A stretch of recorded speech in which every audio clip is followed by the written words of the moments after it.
It's a different kind of animal. I'm Joseph. This is Input English. Today I'd like to talk about comprehensible input, but I need to give you some information to make it more useful to you. There are a lot of subtleties about comprehensible input which are not widely known. Since you're on this channel watching this video, you probably have a familiarity with comprehensible input. But let's get into some of the details to ensure that it is more useful to you. First of all, the name comprehensible input was coined by Stephen Krashen. Now, Stephen Krashen was an academic. He was a professor at USC, and his area of research was language learning. He published on this topic over the past 50 years, and he also gave us the criteria for good input for comprehensible input. He is the one who told us that good input would be understandable, that is, comprehensible. It would be interesting, and it would be compelling. He felt that that was important.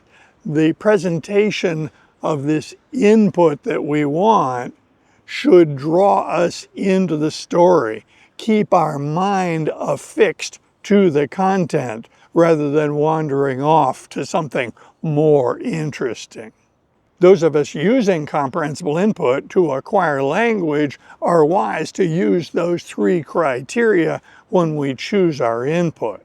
But we need to mention that comprehensible input was really ahead of its time. It was introduced 50 years ago, but for about 40 years, there was no content being produced for language learners. That forced people using comprehensible input to adapt entertainment content for their purpose.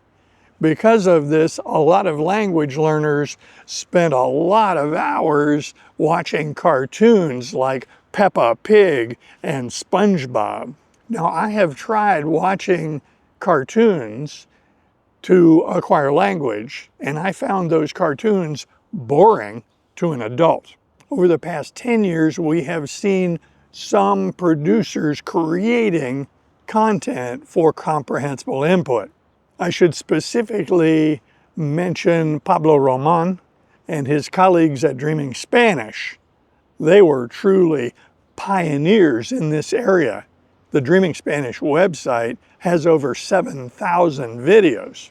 They created a resource for people trying to learn Spanish. But comprehensible input is a different kind of animal. So I've used that phrase again. It is common for us to need to express the idea to someone else that something is different, something is out of the ordinary, or something is different than it appears to be. In English, in the United States, we frequently use expressions like the one I started with. It's a different kind of animal. Sometimes we might say, it's a different beast altogether, or it's a totally different ballgame. And the last one that comes to mind is, it's a different kettle of fish. The Wizard of Oz gave us one of these expressions, a horse of a different color. All of these expressions you will hear because they're common, and they express that something is different. The skills that we use with comprehensible input to acquire a new language are very different than the skills we used in school to learn material explicitly. In school, we were given new information. We would study it, memorize it perhaps, commit it to short-term memory. We would drill and repeat. We were trying to get that new information into long-term memory. This is all very explicit learning, and we are all quite good at that. Anyone who succeeds in school succeeds with explicit learning. When it comes to comprehensible input, the process is simple. According to Stephen Krashen, we acquire a language if we can understand messages in that language. What could be simpler? Well, human nature doesn't allow us to easily accept that. When we hear that simple explanation, many of us who have spent a lot of time in school become very skeptical. How could it be? How could you learn something if you don't memorize it? How could you learn something if you don't drill and repeat? How could you learn something if you don't know all the rules? This has been an interesting problem for people who tried to promote comprehensible input as a learning method. People unfamiliar with comprehensible input, when they have the idea introduced to them, are typically skeptical. It sounds too good to be true. Comprehensible input is not being promoted by corporations. Comprehensible input is not being taught in schools. The paradox here is we are actually fairly familiar with comprehensible input because we all learned our native language using that method. The trouble is, none of us can remember how it happened. We were little children and we don't really remember the process of acquiring our native language. There are activities that are very analogous to comprehensible input. Learning to ride a bicycle, learning to play a musical instrument, a lot of sporting activities. These are activities that we learn not by memorization, repetition, and passing a test. Rather, we learn them by observation and experience. Didactic knowledge is not typically taught with observation and experience, but languages should be, and a lot of activities should be. Picture yourself explaining to a child in words how to ride a bicycle. It's virtually impossible. But with a little demonstration and some experience, most children can ride a bicycle. I made a video about that problem recently. So to summarize that point, our experience in school was explicit learning, and our experience with learning activities like riding a bicycle and comprehensible input is implicit learning or tacit learning. It's a different process. This implicit knowledge acquisition involves the subconscious mind. It's a more automatic process. It takes advantage of human brain function and human evolution. Consider for a moment the world and all the populations of humans throughout the world. There are no populations of humans on the earth which have not developed a language. Within those populations of humans, it is the rare individual who does not acquire the local language. If someone fails to acquire their native language, it is usually because of a severe developmental abnormality.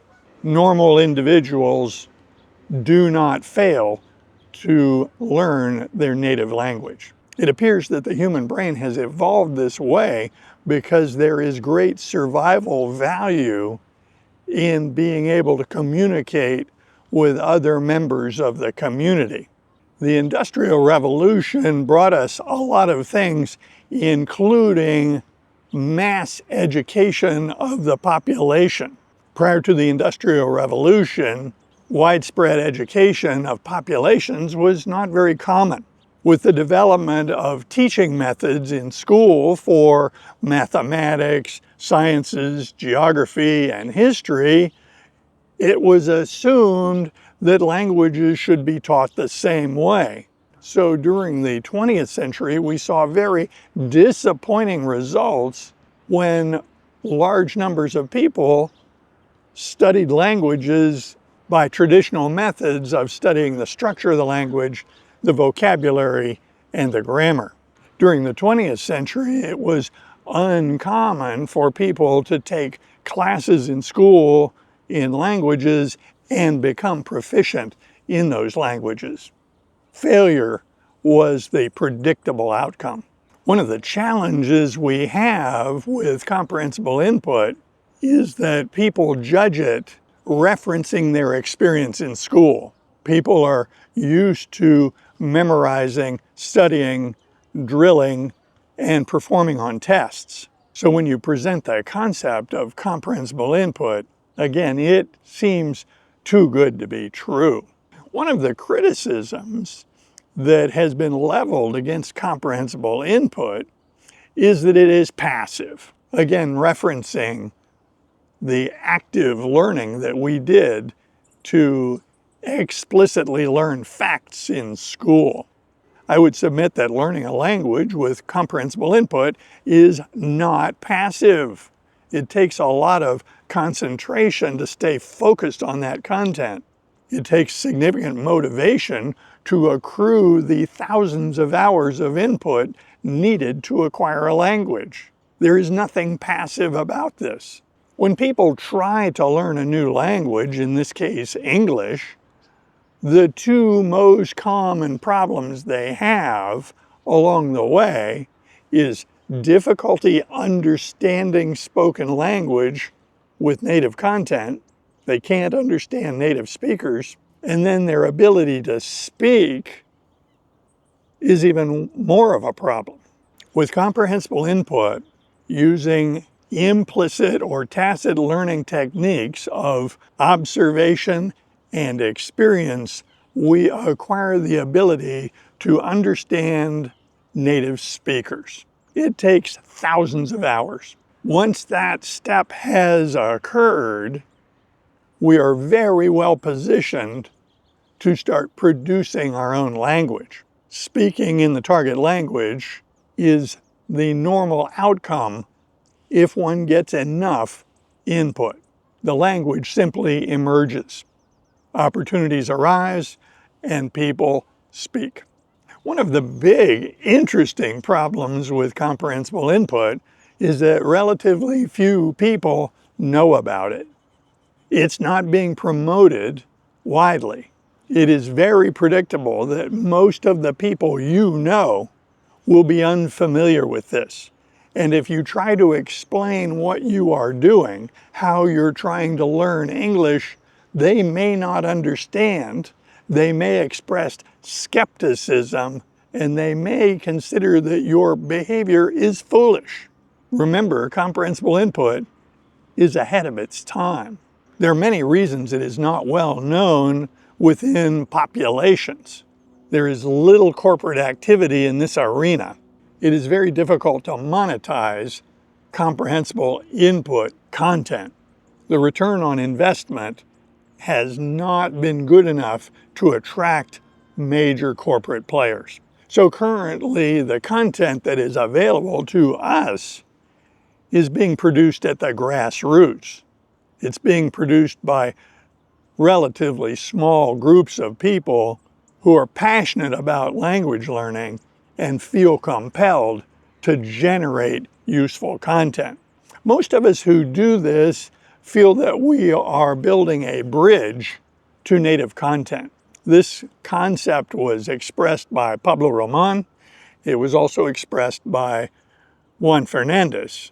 They made it very clear that they produced their episodes, their videos and podcasts so that people could listen and improve their listening comprehension and then transition to native content. That was very much what I have done. I started out from basically zero in Spanish. I used the beginner videos to get a grip on the language and get started. And now, after more than 2,200 hours of input in Spanish, I routinely use native content for my input. I routinely watch videos and listen to podcasts that are not intended for language learners. They are produced by native speakers for native speakers.